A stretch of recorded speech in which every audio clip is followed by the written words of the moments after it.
medar deui, ngahanca deui, tur ngahibur deui wargi Dahlia dina radiona sewang-sewangan kupidangan dongeng Sunda ti Dahlia. Anu dijomantarakeun 3 Lura 101,5 FM Radio Dahlia. Dina jejer carios si Konceleng Wilujeng ngadangukeun ayo urang ngadangukeun dongeng Sunda ti Dahlia. Sasarengan ngadangukeun dongeng Sunda ti Dahlia.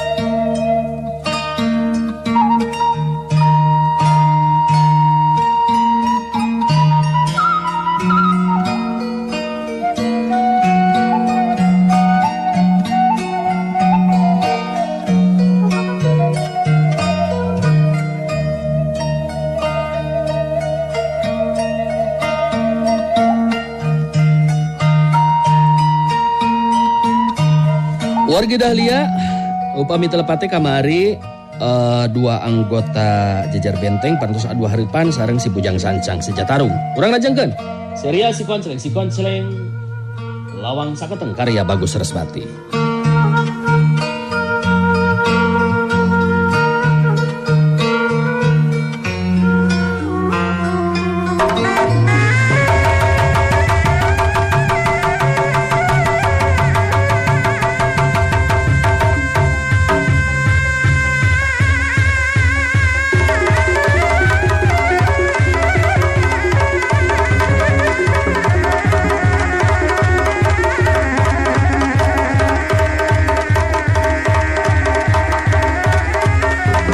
Wargi Dahlia, salah seorang anggota jejer benteng harita ningali sikap jeung ngadenge caritaan si Bujang Sancang seperti gitu leungit karisi ilang karempan hatena teu mikeun upama si Konceleng dihina seperti gitu.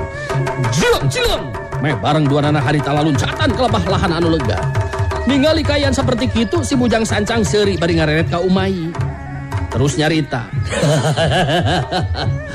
Aya jelema anu hayang esang heula ieu nyai.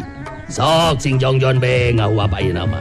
Keun ku akang cacing cawa anu seperti kieu mah. Jorela, cileng. Si Bujang Sancang harita luncat muru ke tempat anu lega. Si Bujang Sancang adu hareupan jeung dua lalaki ngora urut anggota jejer benteng. Adu kawilang anak buahna si Konceleng. Si Bujang Sancang ngulak cangkeng bari rutret ngabagi paneutepna. Delila terus nyarita di barenganku ngalengak seuri manehna. Jadi si laing duaan bener-bener ya teh gede hate nya rek ngabela si Konceleng. Kauntup gitu ah. Wani kadewek. Ngaran teu kagok ngaluarkeun tadaga. Tah si laing maju duanana babarengan. Dewek leuwih laluasa pikeun ngalakukeun gerakan jeung tadaga. Sar si laing duaan geura maju babarengan. Si Bujang Sancang bener-bener teu ningali sabelah mata kadua lawan. Dua anggota jejer benteng geus teu bisa nahan amarahna. Meh bareng duanana silih reret. Salah saurang di antarana harita terus ngomong. Jalma kieu mah teu kudu atau teu bisa diantepkeun ya. Sanajan nya si Bujang Sancang pilih tanding, tapi panghina ieu jalma teu bisa diantepkeun kitu bae. Urang si harapan babarengan. Baturna anu saurang deui harita ungeuk bari sayaga diri. Sedangkan si Bujang Sancang katingali seuri sinis bari terus nyarita. Pikeun ngarubuhkeun si laing duaan. Dewek moal bage kudu ngagunakeun ieu pedang. Cukup kudu aleungeun dewek we. Sanggup keneh pikeun ngarubuhkeun si laing duaan mah. Sor geura maju. Tembongkeun pangarti si laing masing-masing. Ayo, lain kalakan ukur pasang wongkol sia. Jika jelema anu celepeung maju.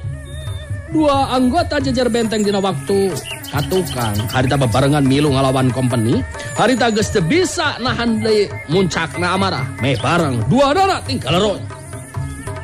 Nyebrut narajang kasih bujang sancang.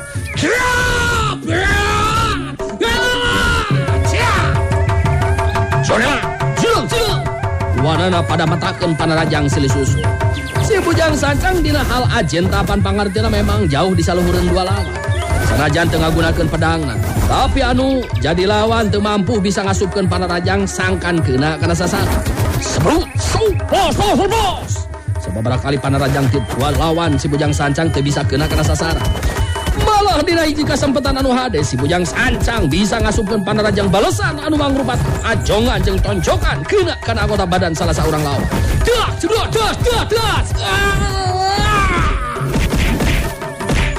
Panggil dari je. Buka benangan ku panarajang si bujang sancang terus ngamru ngababengkang teu bisa ngajaga deui kasaimbangan badanna. Nganukur sakitu patut pangarti anu kacangking ku si laing teh geuningan ya. Sok nu saurang deui maju. Aya ngararapan saperti batur ilaing mah sok maju ayo. Tindo deui si bujang sancang. Sanajan ningali baturna geus bisa dirubuhkeun.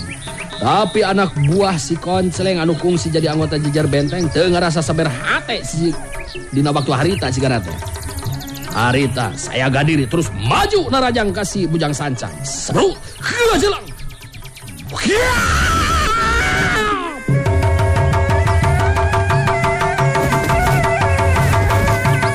Daya panarajangna anu dilakukeun ku salah saurang anggota jejer benteng jelas leuwih hebat batan tadi. Tapi si bujang sancang memang geus bisa ngukur karena tahapan ajen pangarti anu jadi lawan.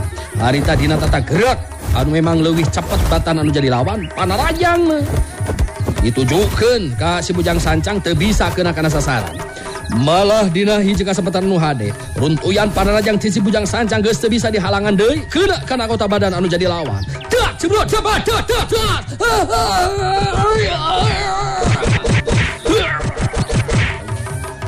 Congkang gebu. Lawan si bujang sancang geus pada rubuh dina waktu anu teu lila. Si bujang sancang nulak cangkeng ngalenggak seuri. Sedengkeun Umayi ngan ukur seuri leutik bari ngareret sakedeung kalebah si bujang sancang anu geus bisa ngarubuhkeun dua lawan. Cacing jauh anu seperti kieu rek coba-coba ka dewek bener-bener camplak sia. Karasa ayeuna kumaha bedasna tanaga dewek jeung teu asna tulang dewek Sakedeung deui masih Konceleng anu bakal ngabebengkang saperti laing teh Geus kitu mah dina lengkah sukuna anu gagah dadana oge dangah harita si bujang sancang nyamperkeun deui ka lebah warung terus diuk digigireun Umayi. Wargi Dahlia aya salah saurang pangeussi lembur anu terus lumpat rek bebeja ka Prawira sabab manehna nyahoeun si Konceleng mah jeung dirawa keur eueuh di lembur lantaran keur indit.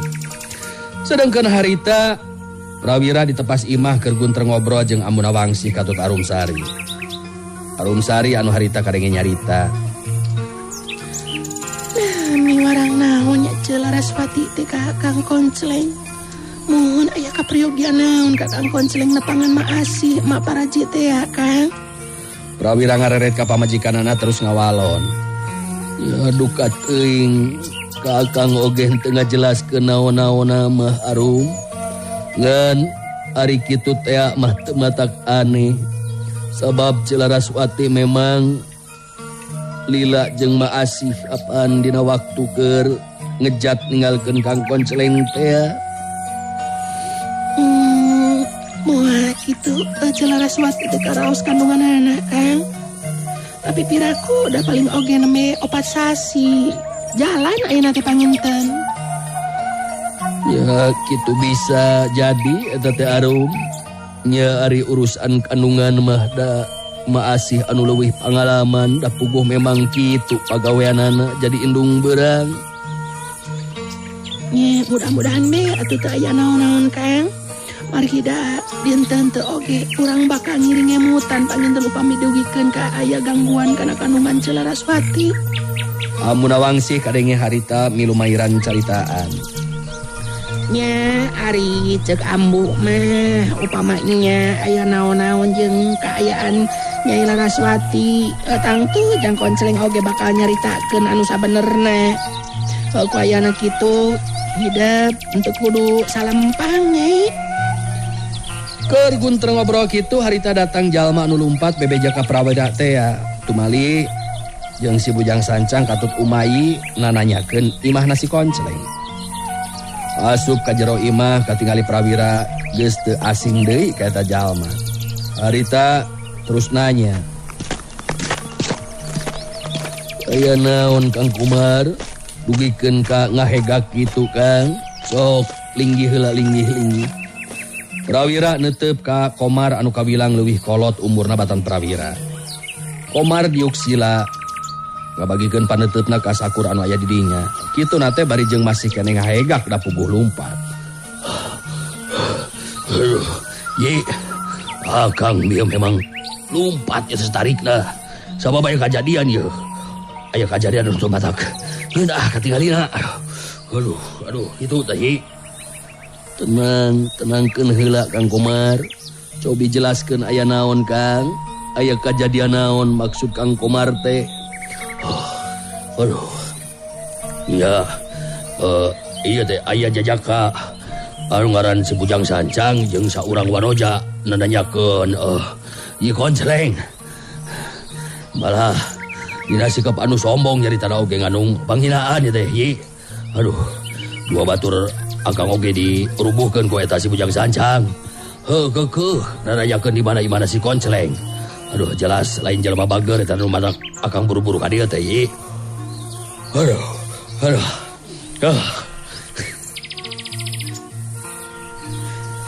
Prawira beki antep teutepanana terus carita deui. Si Bujang Sancang dibaturan ku saurang wanoja. Narek naon deui atunya. Prawira ngahulang sakedeung. Si Bujang Sancang memang kungsi ijen jajaten jeung Prawira. Malah si Bujang Sancang kasoran jadi pacundang.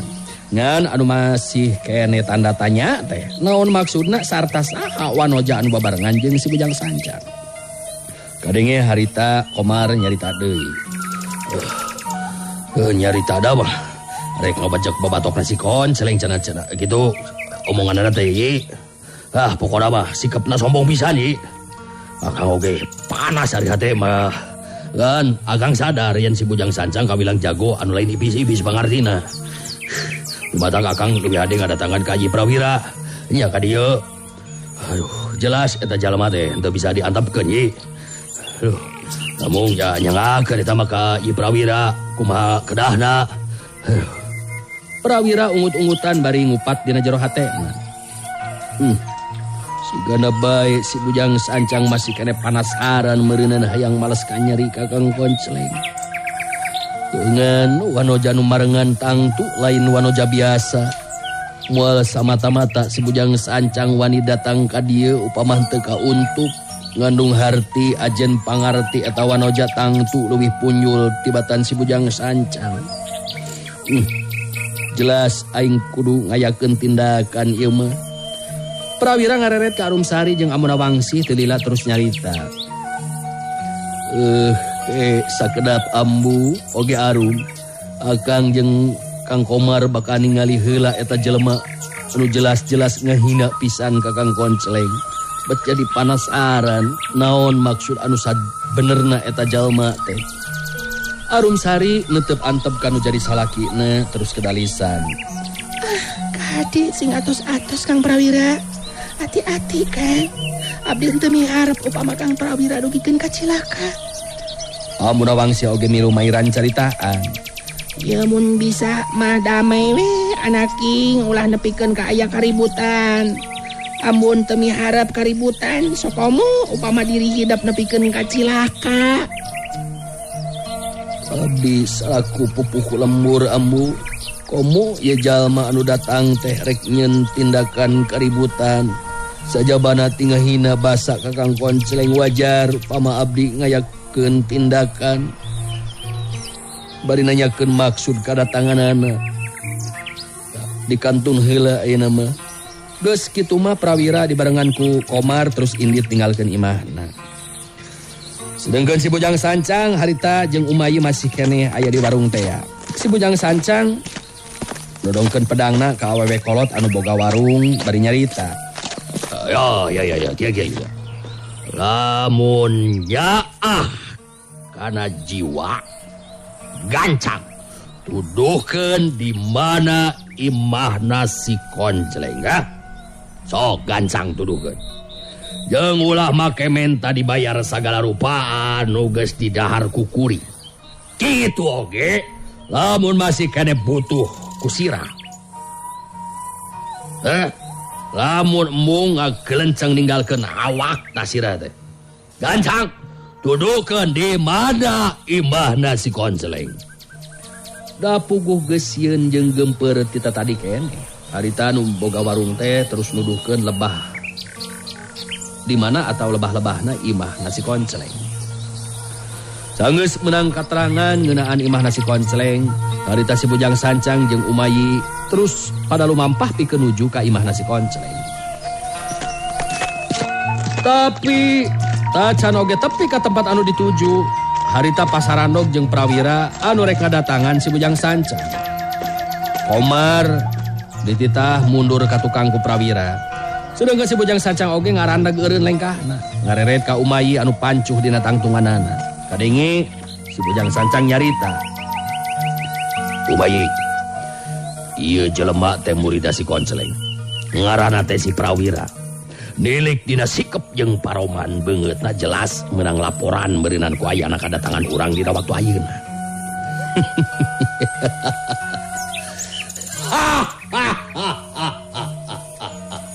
Prawira, mana guru silaing si Konceleng teh ya? Sok, sina datang ayeuna. Yeuh dewek si Bujang Sancang jeung ieu dulur dewek Umayi, muridna Mbah Baloga, ayeuna datang pikeun ngayakeun balitungan. Prawira ngabagikeun panuteupna ka si Bujang Sancang jeung Umayi. Sikepna tetep tenang pinuh ku kawaspadaan. Sabab ngarti dua jalma anu aya di hareupeunana kawilang lain jalma-jalma biasa, tapi mangrupa jalma anu geus boga bekal ilmu bela diri anu leuwih teu cukup. Bagea Bujang Sancang, kuring memang geus meunang beja ngeunaan kadatangan anjeun ka ieu lembur. Malah sikep jeung caritaan anjeun oge geus kadenge ku kuring.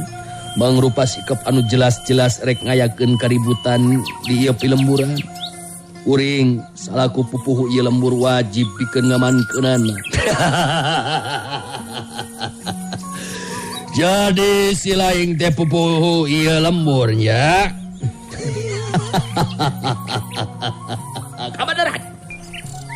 Kabeneran atuh lamun kitu mah. Terus terang dewek datang ka dieu jeung ieu murida Mbah Baloga boga karep rek ngayakeun balitungan. Aya paribasana hutang jiwa bayar jiwa, hutang wirang bayar wirang. Prawira neuteuk antep ka si Bujang Sancang bari terus carita deui. Sabenerna mah pasoalan di antara urang geus teu kudu dipapanjang deui Bujang Sancang.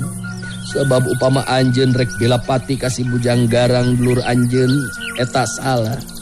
Sabab ajalna si Bujang Garang dulur anjeun bongan ku lampahna sorangan. Leuwih hade balik tinggalkeun ieu pilemburan. Umayi anu tita tadi merhatikeun ka Prawira bet ngarasa katarik hatena ningali kagagahan jeung kakasepanana Prawira. Teu matak aneh lamun Umayi harita ngupat dina jero hatena. Gagah jeung kasep ieu lalaki anu ngaran Prawira teh geuningan. Bet lebar upamana pikeun ka kudu diala jiwa. Nah, pentingna masih Konceleng anu jadi guru nameureunana anu kudu diperenan jiwana teh. Duh, kunaon ieu hate aing ngageter bet katarik ati kapentang asmara jika nanti ku ieu lalaki anu ngaran Prawira.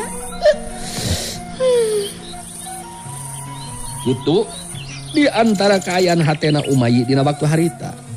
Sedangkan si Bujang Sancang anu ngarasa boga andelan di barengan ku muridna Mbah Baloga, nu ajan pangartina leuwih punjul batan dirina ngarasa boga kayakinan yen bakal bisa ngalaksanakeun naon rupa anu diajam dina hatena.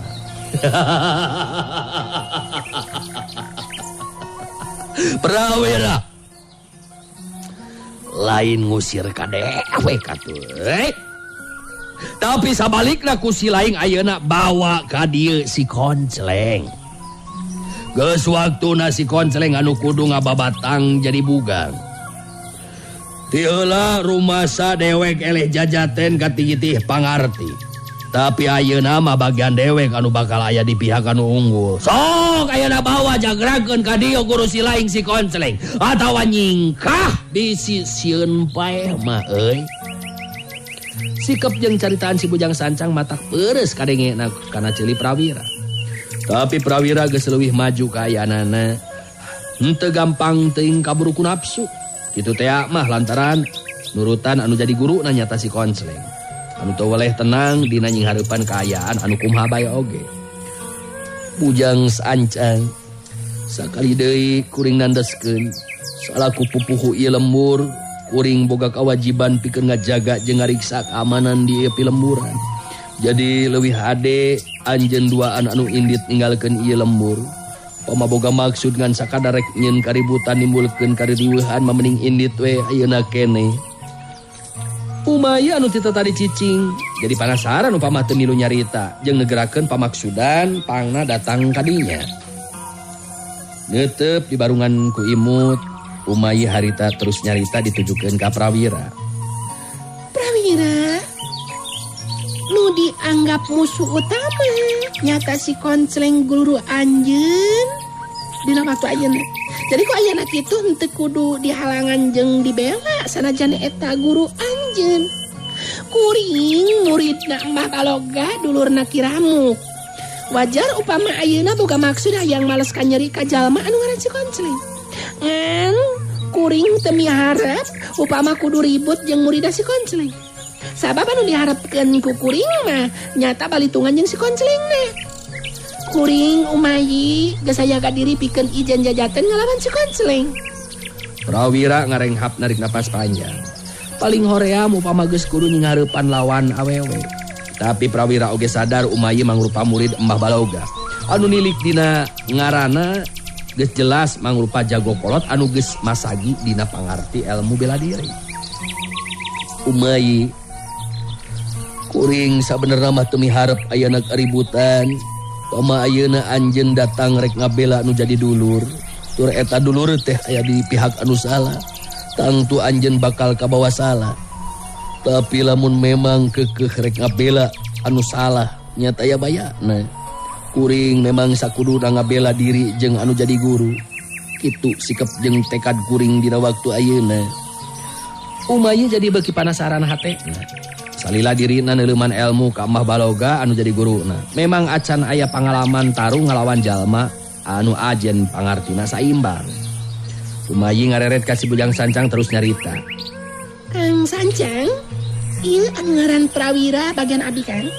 Bari hayang nyaho rek diuji nepikeun ka mana ajen pangarti anu kacangking ku dirina. Umayyi maju dua lengkah ka areup, nutup seukeut ka Prawira bari terus nyarita. Prawira, lantaran anjeun muridna si Konceleng, kapaksa kuring dina waktu ayeuna bakal ngayakeun tindakan ka Andika. Ku ayana kitu geura tatan-tatan saya ka diri pikeun tarung ijen jajaten jeung kuring dina waktu ayeuna. Prawira ngareret kalabah si Bujang Sancang anu harita seuri bari terus ngomong. Sok ayeuna mah buktikeun pangarti mareh teh Prawira. Umayyi murid tunggal Mbah Baloga anu bakal ngajadikeun ieu laing jadi pacundang. Ngorondang maneh sagedeung deui ge Prawira. Sok lawan tah Umayyi Prawira.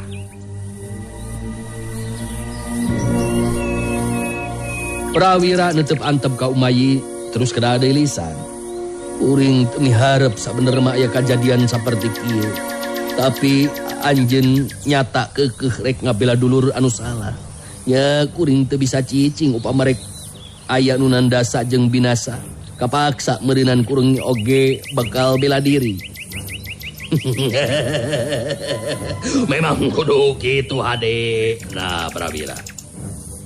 Nah moasa kalian sina datang ka dieu si konseleng guru Andika teh ha? Konseleng guru kuring memang keur di lembur. Indit lembur sejen lantaran aya kepentingan pribadi. Lantaran guru kuring ayeuna keur di lembur jadi ku ayana kitu. Teu kudu neneangan jalma anu eueuh. Kuring salaku muridna jeung salaku pupuh lembur wajib pikeun ngajaga keamanan dieu di lemburan. Jadi lamun jelema Prawira. Ulah ngarasa kaduhung upama ngarandapan wiwirang dina poe ieu. Tong. Geus sayaga diri. Pikeun ngalakukeun tarung dina poe ieu, kumaha? Kumaha Prawira? Geus sayaga. Pikeun ngayakeun tarung anu mimiti jeung kuring dina waktu ayeuna. Geus sayaga. Srog. Harita Umayi tembong ngabangun pasangan. Prawira kapaksa sayaga diri pikeun nyimbangan anu jadi lawan. Si Bujang Sancang langtung rada anggang ngabanungan lumangsungna tarung antara Umayi jeung Prawira dina waktu harita. Geus sayaga diri Prawira. Lawan kuring dina waktu ayeuna.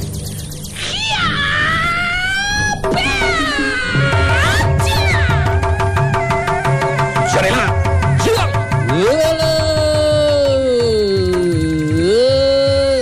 Waktos nawarge.